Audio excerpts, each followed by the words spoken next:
नमस्कार, आप देख रहे हैं सिटी पोस्ट लाइव। मैं हूं दीपक शर्मा और हमारे साथ हैं वरिष्ठ पत्रकार श्रीकांत प्रत्युष। हम इस पर चर्चा करेंगे कि कल देर रात जिस तरह से इंडस्ट्रियलिस्ट गोपाल खेमका की हत्या हुई और इससे यह याद भी ताज़ा हो गई कि कैसे 2018 में 8 साल पहले उनके पुत्र गुंजन खेमका की भी बिल्कुल इसी तरह से हत्या हुई थी। क्या इससे इतना दहशत का माहौल बना है कि बिहार में जो कारोबारी अपना कारोबार कर रहे हैं वे भी इस पर अब सोचने को मजबूर हो जाएंगे कि वे कितने सुरक्षित हैं? क्या आपको ऐसा लगता है कि बिहार में दहशत का माहौल बन रहा है और एक तरफ जहां हम इंडस्ट्रीज को लाने की बात कर रहे हैं, बिहार में ऐसा माहौल बनाने की बात कर रहे हैं जहां निवेश आए, क्या इससे हमारे ऊपर जो धब्बा है कि इंडस्ट्रिस्ट यहाँ सुरक्षित नहीं रहते हैं वो और कलंक मजबूत होगा?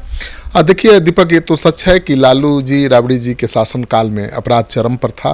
व्यापारी बिल्कुल असुरक्षित महसूस करते थे, कब किसका अपहरण हो जाए, किस डॉक्टर को उठा लेंगे अपराधी, किस व्यापारी को उठा लेंगे, कोई नहीं जानता था।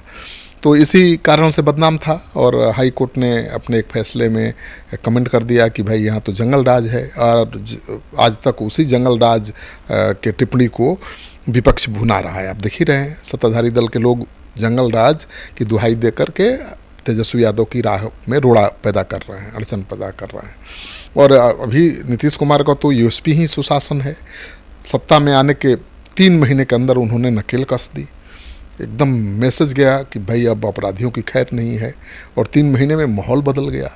तो जो 15 साल से माहौल था अपराध का, लूट का, अपहरण का, अचानक 3 महीने में थम गया। तो ये मैसेज गया कि भाई सत्ता के शीर्ष पर बैठा हुआ प्रभु अगर मजबूत हो, उसका इकबाल बुलंद हो, तो अपराध पर काबू एक पलक में, एक झटके में पाया जा सकता है।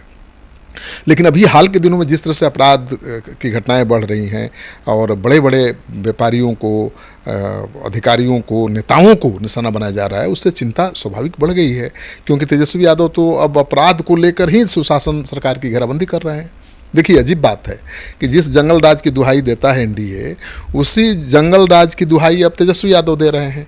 वो कह रहे हैं कि ठीक है, मेरे माता पिता के राज में अपहरण होता था, डकैती होती थी, मर्डर होता था, तो जंगल राज था। आज क्या है? आज भी तो वही हो रहा है।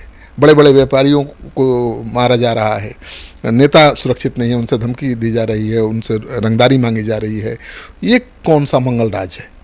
तो ये सवाल अब केवल तेजस्वी नहीं उठा रहे हैं, अब जनता के दिमाग में भी ये बात उठने लगी है।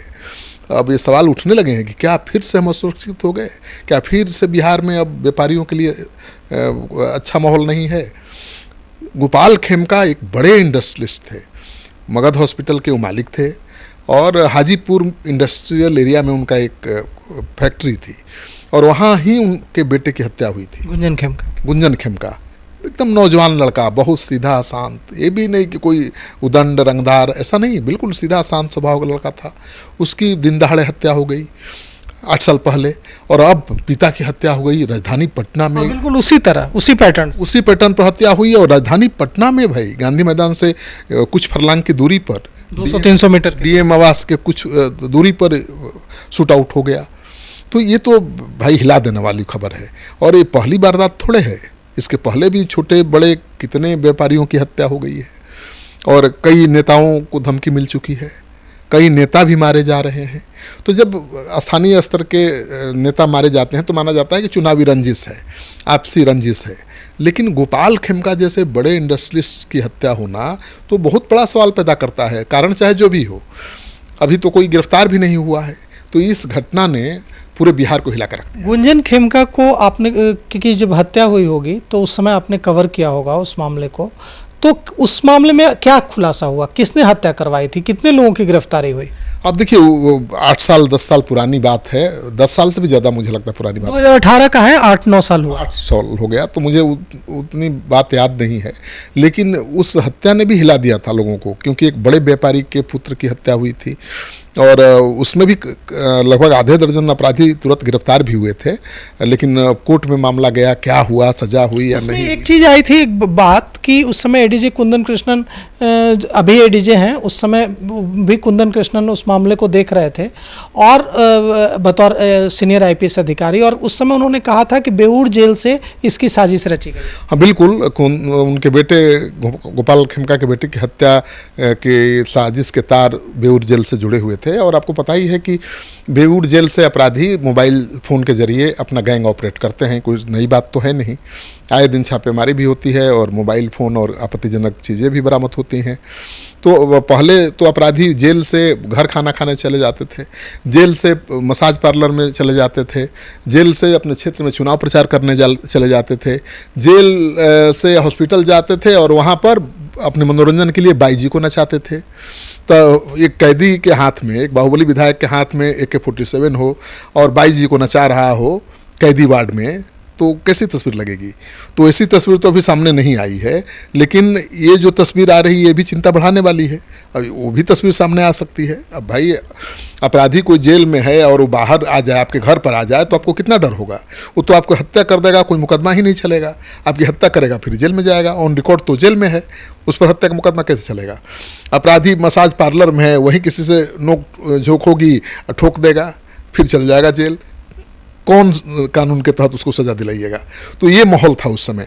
अभी वैसा माहौल नहीं है कि आप जेल से बाहर घर खाना खाने जाइएगा, मसाज पार्लर में मसाज कराने जाइएगा और चुनाव क्षेत्र में वोट मांगने जाइएगा। लेकिन हत्याएं तो हो रही हैं, अपराधी बेलगाम दिख रहे हैं। और सबसे बड़ी बात ये है कि कुंदन कृष्णन जो ADG हेडक्वार्टर हैं, उनके नाम से ही अपराधियों की पतलूनें गिली हो जाती हैं। बहुत खूंखार पुलिस अधिकारी और वो अहम भूमिका में हैं, फिर क्यों लगाम नहीं लग पा रहा है। DGP विनय कुमार भी बहुत सख्त अधिकारी हैं, कानून के दांव पेच वो बखूबी समझते हैं। तो दोनों अधिकारियों के आने के बाद बहुत उम्मीद बढ़ी थी और एक्शन में पुलिस दिखाई भी दे रही है, लेकिन फिर भी अपराध हो रहा है। क्यों मनोबल क्यों इतना उठा हुआ है अपराधियों का? क्यों नहीं डर है उस कुंदन कृष्ण से जिसके नाम से ही पतलूनें गिली हो जाती थी? क्या कारण है? तो पड़ताल का विषय है कि आखिर क्या कारण है कि इतने कड़क और ईमानदार अधिकारियों के मुख्यालय में बैठे होने के बावजूद अपराधी बेलगाम हो गए हैं। तो इसका मतलब है कि उनको डर ही नहीं है सरकार का, पुलिस का। पटना के SSP को भी लाया गया, कार्तिकेय शर्मा को, कि एक उनके नाम से भी अपराधी कांपते हैं। इससे एक मैसेज जाएगा अपराधियों में कि पटना में जिस तरह से अपराध बढ़ा है उस पर नियंत्रण लगेगा। कानून व्यवस्था को दुरुस्त करने के लिए दीपक हाल के दिनों में कई दर्जन IPS अधिकारियों का तबादला हुआ है और पटना SSP का तो 6 महीने के अंदर तबादला हो गया, इसीलिए कि पटना में अपराध पर लगाम लगाना था। लेकिन फिर भी लगाम नहीं लगा और नए SSP साहब आए, उनको सलामी दे दी अपराधियों ने, एक बड़े वारदात को अंजाम दे दिया। भाई गोपाल खेमका का मारा जाना पूरे उद्योग घरानों को हिला देने वाली खबर है।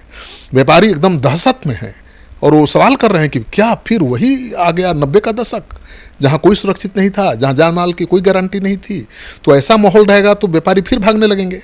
उस जमाने में डॉक्टर, व्यापारी, बड़े बड़े कोचिंग संचालक बिहार छोड़कर भाग गए थे। क्योंकि आपको लग रहा है कि फिर से कारोबारियों में उस तरह का दहशत का माहौल बन रहा है? वैसा एकदम नहीं अचानक, लेकिन शुरुआत तो उसकी हो गई ना भाई।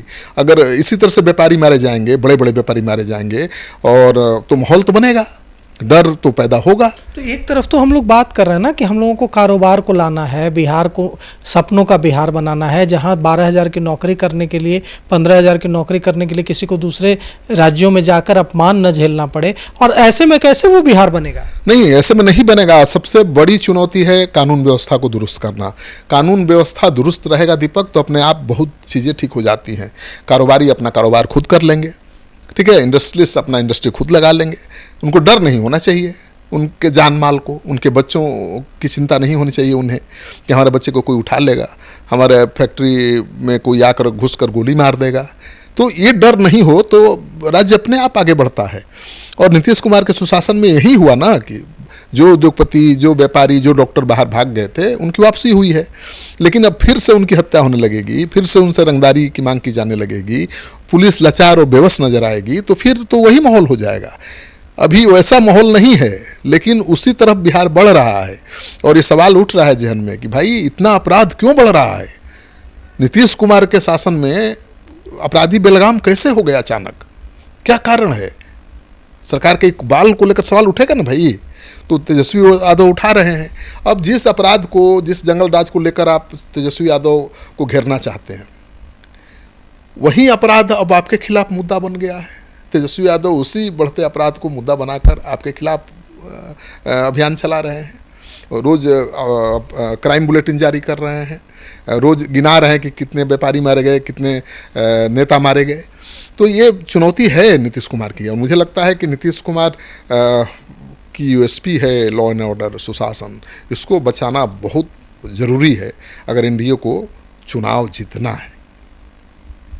तो अब जो यूएसपी नीतीश कुमार की रही है सुशासन बाबू की, और जो यूएसपी उन्होंने प्रूफ किया वो उनको इनाम में नहीं मिली, वो यूएसपी उन्होंने बनाई, मेहनत करके बनाई कि बिहार में नीतीश कुमार है मतलब कानून व्यवस्था की स्थिति रहेगी, अपराधियों का बोलबाला नहीं रहेगा।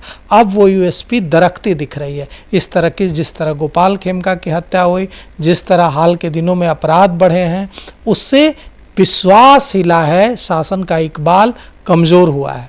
तो अब पुलिस को अपना इकबाल, शासन को अपना इकबाल कायम रखने के लिए, और अपराधी डरे पुलिस से, अपराधी खौफ खाएं पुलिस से, आम आदमी न डरे पुलिस से, आम आदमी पुलिस का मुखबिर बने, आम आदमी को इतना हौसला हो कि अगर वो कोई घटना देखता है, उसके पास कोई इन्फॉर्मेशन है, तो वो पूरे विश्वास, पूरे भरोसे के साथ पुलिस के पास जाकर या फ़ोन करके उसकी सूचना दे। वो जब आम आदमी में भरोसा कायम होगा और अपराधियों में जब खौफ कायम होगा, तब जाकर कानून का राज फिर से जैसा कि नीतीश कुमार ने सुशासन बाबू का नाम कमाया था, वो नाम फिर से स्थापित होगा, और बिहार में जो हम सपना देख रहे हैं कि इंडस्ट्री लगेगी, रोजगार के अवसर बनेंगे, वैसा सपनों का बिहार बन पाएगा। तो फिलहाल इस खबर में इतना ही। आगे की खबरों के लिए देखते रहिए सिटी पोस्ट लाइव। शुक्रिया।